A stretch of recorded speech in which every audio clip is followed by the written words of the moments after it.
Welcome to the Costello Coaching Podcast, where we talk about developing the human within the athlete. My vision is to enhance people's performance in all aspects of their lives. I hope you enjoy. We're doing it, baby. How you doing, Tommy? It's good to see you. Good to see you. We're back with Frueh, dual Ph.D. in theology, psychology, and today we're breaking down discipline. Discipline. It's a heavy word, discipline. Heavy word. Especially in my space. Yeah. Everyone in my space wants to be so disciplined, right to it, down to the minute, perfecting every last second, perfecting every rep. And it's beautiful. It's really good. But what do you think about discipline? I think, we have in our culture lots and lots of code words that people make a lot of. Discipline is one of them. A code word is something that everybody thinks they know what you're talking about. For example, when you say, I love my girlfriend, you think that your friends know what you're talking about, but yet they really don't.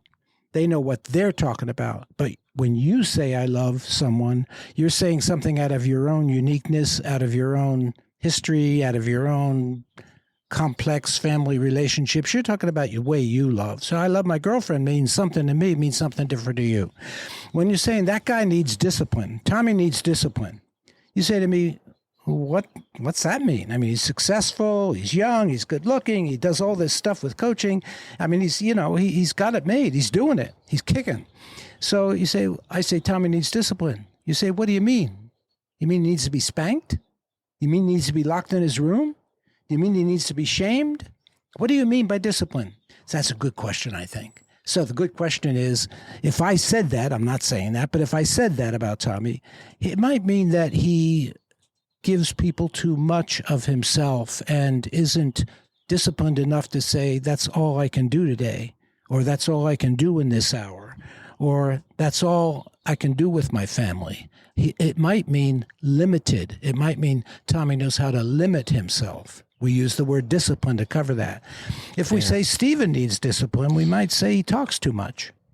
And I say, well, I have a lot to say. You say, good, but you talk too much. So what about that?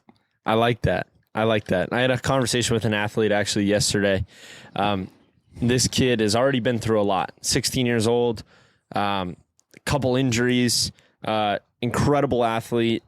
Numbers are off the board in terms of performance metrics. But he's already suffered some serious injuries. And he plays multiple sports. And he's 16? 16, and he struggles to tell people when he's hurting. And so it's kind of like that. There's definitely a model there. I'm not going to act like I can psychoanalyze, but even speaking with his father yesterday and him in the room, you can tell that the dad is looking at him, wants him more. You can do more training. We've done this training. We've been training since 6th grade. He's going to be a pro. And they're having this conversation. He's just kind of shoving it down his throat. And I'm sitting there listening, and I had the dad in the room, and I looked at the kid, and I said, the biggest thing that you need to work on, and the biggest thing that I can offer you, there's training programs all over the world. There's great coaches all over the world. There's people who can help you with all these performance metrics all over the world. But the biggest thing that I can help you with is being honest to yourself. And I believe that falls under this category of discipline to oneself. And being honest meant when you feel something in your body, you have to say something. You have to say something. You can't feel it and then not acknowledge it and push through, because that jeopardizes every training program. No training program can be successful unless someone actually listens to themselves and listens to what they're trying to do. That's true. And so I looked at the dad and I said, your job is going to have to be to let him be honest. And he had a little tear rolling down his eye while I was saying it. I said, you have to let him be honest. And it really struck a nerve with him. And so if I can help that kid become more honest with himself, that might be the biggest precursor on preventing injuries for him. Self-discipline. He's got to have discipline for when he feels something and what to do about it. And we could go down a realm of different worlds with that, whether it's physical or mental or relationships. But having the honesty and the discipline to be able to say something about it. Yeah, well, look, you brought in a critical factor. My coach many, many years ago, Paul Fairweather, talked about the importance of father presence in the young man. What he meant wasn't father standing there, he meant what the father brought to the son in his journey into self-realization, into his journey to self-actualization, into his journey to his own authority, to being the young man that he was meant to be. That Paul called father presence, assists that and amplifies it. Without that, the son, the young man, is left to kind of figure everything out by himself. And if he has a father who's telling him he could do more all the time, he gets deeper into doubt, less and farther away from his own authority. He becomes angry or he becomes passive. With that, can you take us through the 5 pillars supporting success and discipline?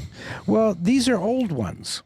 If you look at it, this is what happened in factories in the 20s, 30s, and 40s. This is the Industrial Revolution. This is what Henry Ford discovered. This is what guys like the guy who was the president of the head of GE, Jim Walsh, I guess his name was. He said every year they'd fire the bottom 10%. And you say, why would you fire the bottom 10%? Well, he said, if they can't make it here, their bottom 10%, they probably might be able to make it somewhere else. He had no empathy for people on a learning curve. He only was able to do that. So here's some of the ones that... I kind of like that, though. What's that? I kind of like that. Well, a lot of people like Fire the bottom 10%. They bought his book. Get rid of them. They bought his book. Get rid of them. Yeah, get rid of them. My way or the highway. You're out the door. Don't let the door hit you in the ass. GE probably pretty successful. Well, he was. The caveat, maybe is the word, is that you can be successful and use a lot of people. A lot of college professors, for example, I was a graduate student. I had graduate student professors who stole my material and then had other students research it and published. So you can use a lot of people, and he used people. He was also successful. He turned GE around.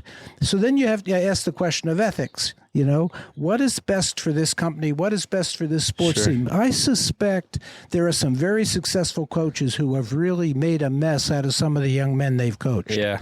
And they've gone on to have concussions and all kinds of stuff. They played hurt. They did this. They did that. Now they're in their 30s or their 40s and they're drug addicts and they're broke. Whatever it is, the stories are all out there. They're in the church. They're in an industry. They're in sports. So you got to watch for that kind of story, because that sort of story is a hero story. Fire the bottom 10%. So here's the 5 things the old guys thought about, discipline. First one is acceptance. Well, if I'm coaching you, the first thing is acceptance. So you accept my philosophy and my way of going about it. My way or the highway, Tommy. See you if you don't like it. Funny thing is, though, that you've never talked to me about your philosophy. No, I don't. You don't even bring it up for me to accept. Right. That's right. Because this is inside out, not outside in. Go ahead. I'm gonna shoot back at you with each one of these old ones and show you how you're actually doing it in the new way. Huh. Go ahead. All right. Thank you. The second one is willpower. Okay. So here's the thing. If you're working with Steven and you're in there and it's hard work, in there. If you're a little tired, close your eyes. Yes. Take a little nap. Yes. Is that what they tell you at practice in sports? No. I'm a little tired, coach. All right, take a nap. No. They say work through it. Work through it. Yeah. But then the work through it doesn't become that productive. It becomes bad work. Go ahead. Keep going. Well, you want a funny reference. In the 70s, we had an awful lot of books called sex manuals, how to do better in the bedroom manuals. There were a lot of those in the 70s. And basically, they were the same thing. They taught you how to please your woman or how to please your man. They were all about performance. They weren't about how to listen to your woman or how to have empathy or how to develop your own lovingness. They were mechanical manipulating manuals. So, third one, hard work. Yeah. Hey guys, hope you're enjoying the show. Only way this podcast grows is if it's shared. So please share it with your friends, family, or anyone you feel like it can help enhance their performance in their life. A little karma goes a long way. Let's get back to the show. Yeah, I mean, this is everything that you're going to do is going to require hard work. But I don't really know what to say about that one. Well, hard work is another. It comes from the old Puritans in our history, the John Calvins in Europe and so forth. They idealized sacrifice. They idealized that you would listen to the hierarchy, the priest, whoever it was. That's what your job was, and that gets translated into industry, and that gets translated into sports. So hard work is a way of saying, look, I'm doing good, aren't I? Except it's deceptive, because you can be working really hard and get no acknowledgement for it, but you can be moving towards yourself and towards your own authority. Industry. Well, industry is a form of hard work which has to do with your creating new ways to work harder. So you're, in a sense, industry has to do with your out-coaching your coach. And that's another way of getting his approval or her approval and acceptance. Persistence. Persistence is one of the 4 or 5 words I use in my little model for how to go from numbness to intimate connecting. It's called the CAPS model, and we'll come back to that sometime. Persistence just has to do with noticing that you don't dare take a day off. That's what your mother said when she said you had to make the bed every day, whether you like it or not. That was thought to be a good training in self-responsibility, and probably it was. Yeah, it is, yeah. But, there's always but, right? In Sure. all of these words, there's however or a but. Because your thing is about working with the person inside the athlete. That's where the however, that's where the but. Yeah. Because the person says, that athlete says one thing and his coaching says one thing, but the person inside the athlete says, wait a minute, I see this a little differently. I like that. Yeah, me too. Me too. So we're talking about discipline. If you want to get a handle on this, think of it. It's not exactly true, and it's not exactly reliable, but to have fun with this idea, think about an old style of discipline, where the old monks would put cat o' nine tails on their back to try to make them into more spiritual people, and where the teachers, in my childhood, which isn't that long ago, only 80 years ago, in my childhood, the teachers would whap your knuckles with a wooden ruler. There was discipline in that way, or they'd make you stand in the corner or put a dunce hat on you in the corner to shame you. So that was called discipline. So that goes, fear is almost the short-term fix. Yeah, Fear. I think so. You get whacked with a ruler, discipline. Yes. But it's a short-term fix. The kid who probably got whacked with the ruler every day probably ended up in jail, probably did some crazy stuff because it was a short-term fix. No one helped him get towards his love and passion, which is going to be the long-term fix, helping someone get towards their love and passion. Right. And that's what I actually discussed at San Diego State, right? Like you heard my talk. It was more about understanding what the why behind they love the game, and that's the long-term fix towards discipline. Like if you love this so much, right? If you love this so much, you're going to be willing to do this every single day with love and passion behind it, rather than thinking, oh, I need to be disciplined to the hour. I need to be disciplined to this because I wrote down my goals and I said I was going to do it and I'm going to do it. And there's goodness behind that, but it can be depleting. And you could, it's why people start New Year's goals, New Year's resolutions, and they run out by March. Yeah, by February. Yeah, by February, whenever they run out, because it was out of fear, right? It wasn't written out of love. Right, that's right. So you could say there's 2 drivers of personal change and sustainable excellence. One is love and one is fear. You could say that because it can be easily summarized that way, and what you're wanting to do is find the most essential and true driver in yourself. If you are an athlete that is interested in excellence, or if you're a businessman, or if you're a coach, whatever you are, you want to find the most sustainable driver of excellence. The sustainable driver of excellence is love, not fear. So Stephen wrote down a few of these questions that he proposed that I really want to read. I want to read the questions. Sure. And if you're listening to this, ask these questions to yourself. Ask these questions to yourself. And these are conversation starters regarding owning your own pathway to a life fully lived. Yes. It's beautiful. Now, a great question to start with is, what am I doing here? What am I doing here? Yeah. What's most important to me? Yeah. What is my natural genius? Mm-hmm. Whether it's in a relationship, in a sport, in a business, in a family. What is my natural genius? Get in touch with that. Getting in touch with what you're really gifted at is very fulfilling. Can kind of guide you on a lot of things. Yeah, let me ask the last one. Go ahead. Yeah. Who and how do I love? Yeah. For me, that's the most important one. That's it right there. Because if I show up on your team and I'm a 15-year-old, and as I said at the beginning, you're an attractive coach, you're a knowledgeable coach, you have passion and love for what you're doing. That's all beautiful, and everybody who listens to podcasts knows that about Tommy, can see that in him. If I show up as a 15-year-old wanting to be coached, am I showing up because I want Tommy to approve of me, or am I showing up because I really want to disciple with Tommy? I want to be a disciple. That's different than discipline, but it comes from the same root. The disciple is choosing a mentor, is choosing somebody who already has figured some of this out. He's not saying you have to hit me with the cat of nine tails 20 times so I do my 20 push-ups. He's saying, wow, Tommy's in good shape. Tommy, what do you do to stay in such good shape? Tommy doesn't say, do 50 push-ups or I'll hit you with the cat of nine tails. He says, wow, I kind of do this. I do some of this. I'm very clear about a glass of water and making my bed in the morning. I do breathing. I do whatever he does. And you're saying, could I do the same thing, Tommy, and expect to get in great shape? Yeah, I think you could.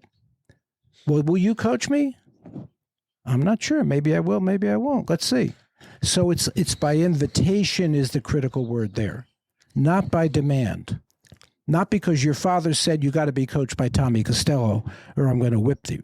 Not that. I think that really aligns with, you've told me a story about your friend Randy before. Yeah. The guy who owns the restaurants. Yes. And he has a story about the wine, right? Oh, cognac. Yeah. Randy said that good coaching, Randy has owned many restaurants and gained a great deal of wealth, and he's a good friend and he's a beautiful, beautiful man.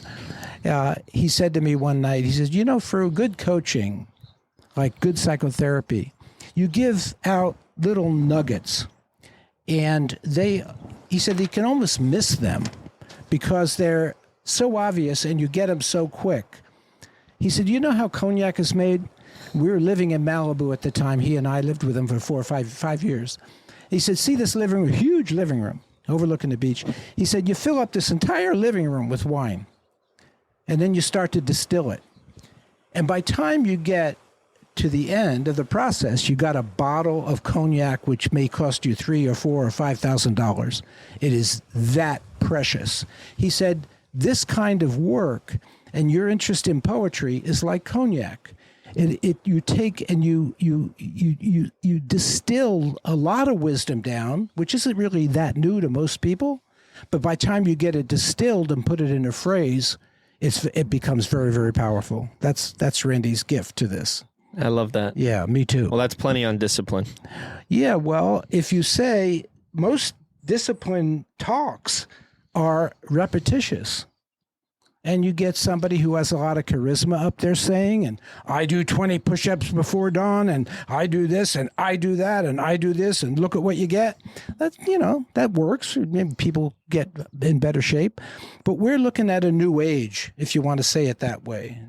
What the bumper sticker on the Volkswagen bus in the 1960s that I saw, the bumper sticker said, question everything. And so I'm in terms of interest, I'm in terms of mostly men, some women, questioning their paradigm, questioning the patterns that have gone into forming the individual that they are, and listening very carefully to what their challenges are and where they're missing what they believe they can be or want to do. That's a really critical point. As you listen to that, then you want to listen to how can we best, most powerfully affect the breaking up of that pattern or the shifting of that paradigm. What happened in Wizard of Oz? The wizard said, you guys are living in an old paradigm. I have a new paradigm for you. Step into my office here and I'll show you what it's about. Beautiful. Yeah. Hey guys, thanks for listening to the show. I hope you benefited from this. Give the show a follow, share it, and comment what you'd like to hear more of so we can help more people perform in all aspects of their lives.